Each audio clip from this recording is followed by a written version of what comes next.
The video you are about to watch contains health answers that most doctors are not willing to talk about and don't want you to know. You or someone you love may be suffering with health problems such as digestion problems, weight gain, headaches, and even low energy. Today you will find the cause of most of these health problems that are robbing you and your loved ones of good health.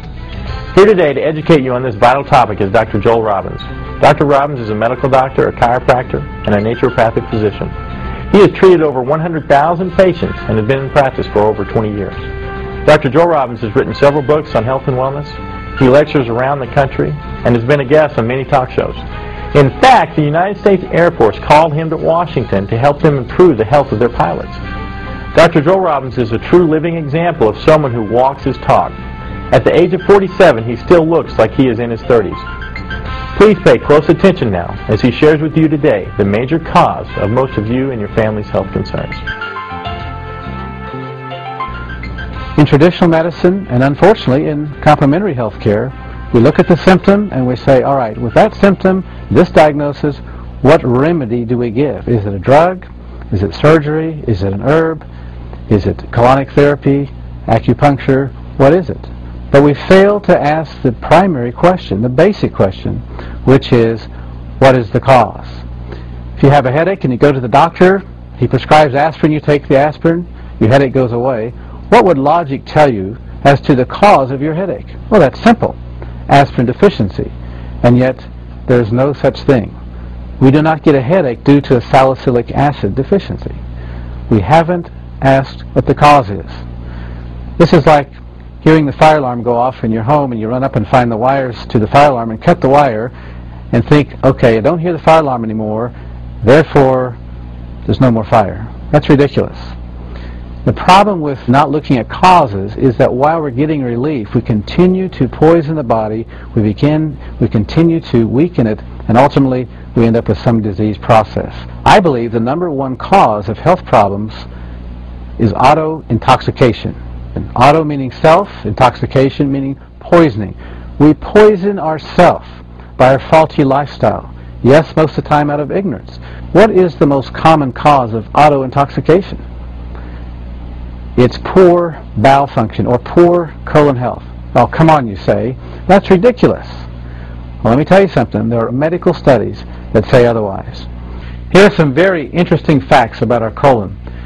This first one comes from Dr. Anthony Bagier, a professor of gastroenterology in New York, concluded after a 25-year study of over 5,000 cases that every physician should realize that the intestinal toxins are the most important primary and contributing causes of many disorders and health problems of the human body. That's profound. When I went to medical school, chiropractic school, even naturopathic school, I was not taught about the relationship between colon health and physical problems. That is sad. But after 20 plus years of clinical experience and also the hundreds of medical studies, we now know better. The health of the colon does make a difference. In this video, we're going to learn how poor colon health can lead to serious health problems.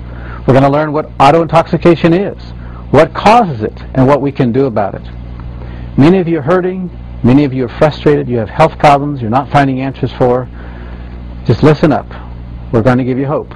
There is a solution. To understand auto-intoxication and its relationship to colon health and our health, we need to have a quick anatomy lesson. Let's look at the digestive system. Digestion begins in the mouth.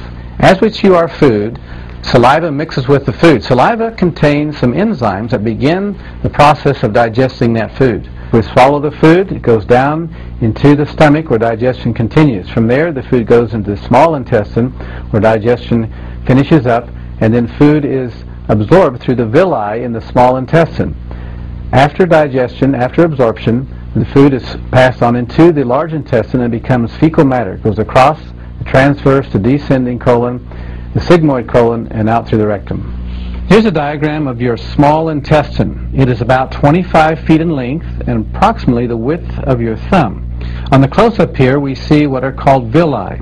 These are finger-like projections through which nutrition is absorbed into the bloodstream to nourish the body.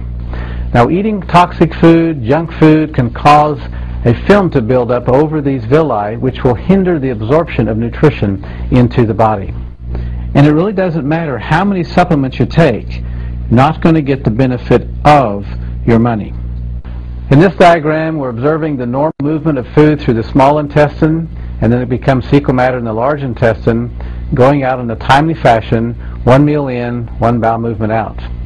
In this diagram, we're observing a sluggish bowel in which several meals are backed up in the large intestine, which is the result of constipation and certainly produces toxic bowel syndrome.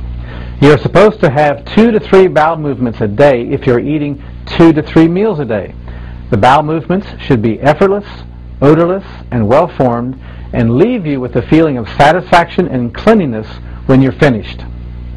Dr. Norman Walker, who by the way died at the age of 109, was one of the foremost pioneers in colon health.